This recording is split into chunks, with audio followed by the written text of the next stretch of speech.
Hello, councillors. Thank you for giving us the opportunity to speak, and thank you for listening to all the deputants. I've been to the budget meetings for the past 2 days and today, and I've heard what you've heard. And I know and I appreciate that it is a very difficult and complex job to create this budget. And I appreciate what you've done so far. But I cannot choose 1 or 2 or even 3 or 4 items from this budget. I know you have heard from a lot of people, and you'll continue to hear from a lot more today, but I still wanted to bring you a few more voices because these are the people who have the time and the resources and who have been able to come and speak to you. But there are a host of other Torontonians who just aren't able to do that. So I brought voices of a tiny fraction of those, and I'm going to show you that on this video. It's a very short video. Keep the timer running.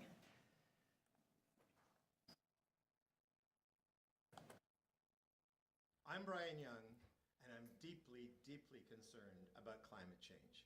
It's coming at us faster than a freight train, and we need to put serious money into it for serious action.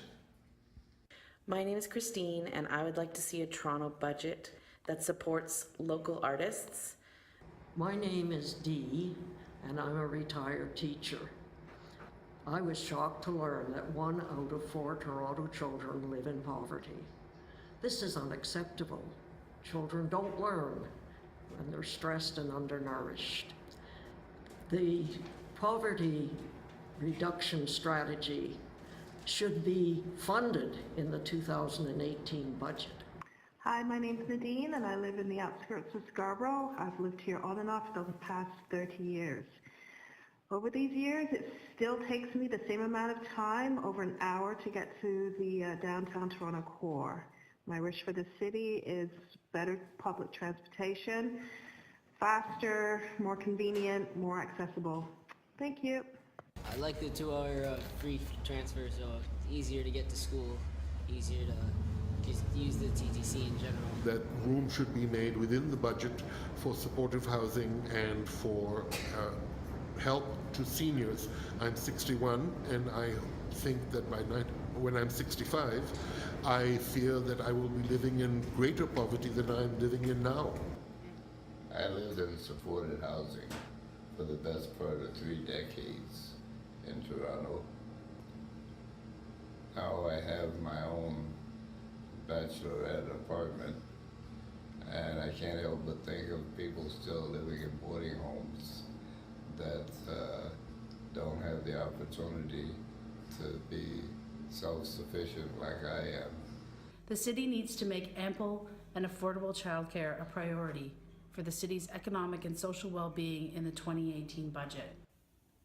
My name is Aidan.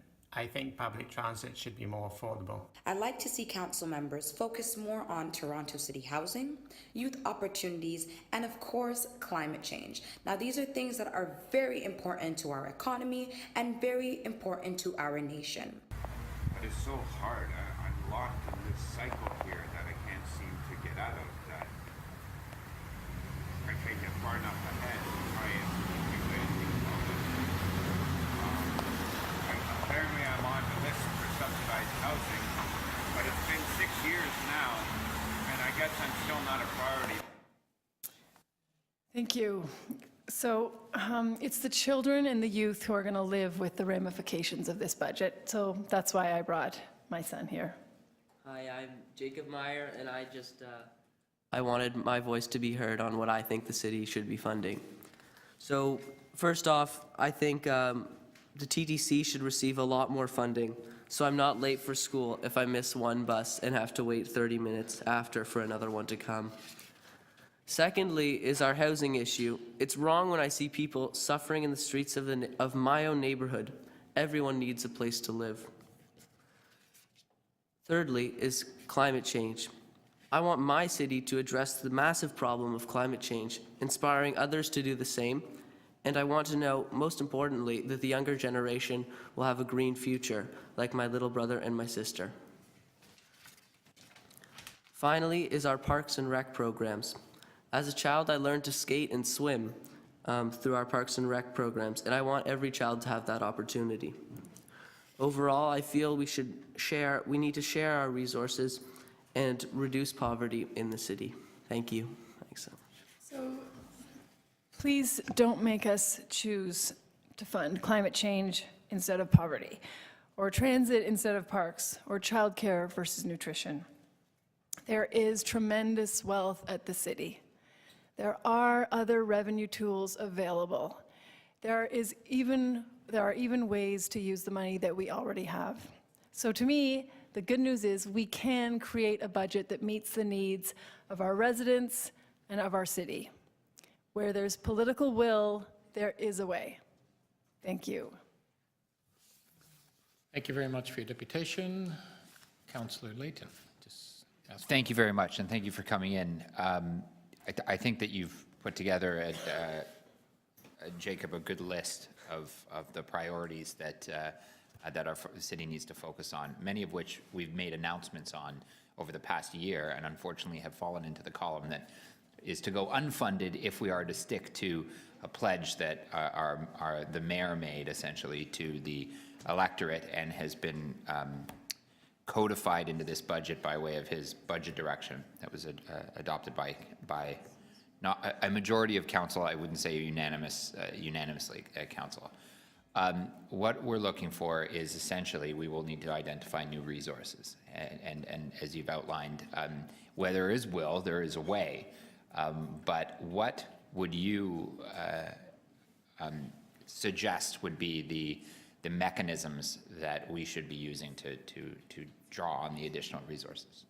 I would really, really like to participate in that discussion, and I think a lot of people have very good ideas about that, and I think there's a lot of evidence and a lot of different choices we could make. So I think we need to just say right now what we need, and then it would be a separate discussion to talk about what we are willing to do. But I'm open to everything at this point.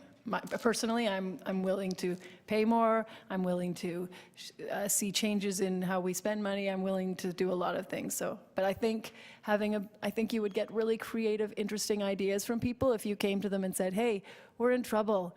We need to figure out a new way of doing things. What do you suggest?" Okay, thank you. Councillor Carroll. Yes, thanks. You were here before lunch as well, Sarah. So right. I was wondering, we started the conversation just before we broke for lunch about the fact that we don't consult before we draft a budget, and so we don't even really know what people's priorities are. Would you be surprised to learn that we haven't even sat alone together as a group of councillors and really asked each other what we share in common as 44 or soon 47 people? What are our priorities? We haven't even had that sort of strategic discussion. I am surprised, but I also think, wow, that's great, because there's an opportunity to do things differently next year. And I also think having the budgeting participation before you do the budget would be great. And finally, I don't think you should even approve a policy unless you're approving the funding at the same time. You should say, no, we can't fund, we're not doing Transform TO. Say that. And then everyone can say, oh, don't do it. But don't say, yeah, we're doing it, and then make people come and spend their time asking for money, please. Yes, yes. We were talking about it offline before breaking for lunch, and one of our own staff members was likening it to it's more like the online shopping experience. We're putting things in the shopping cart, and then we're not proceeding to check out. Right, Yeah, exactly. yeah. Okay, thank you. Thank you, and thank you very much for your deputation.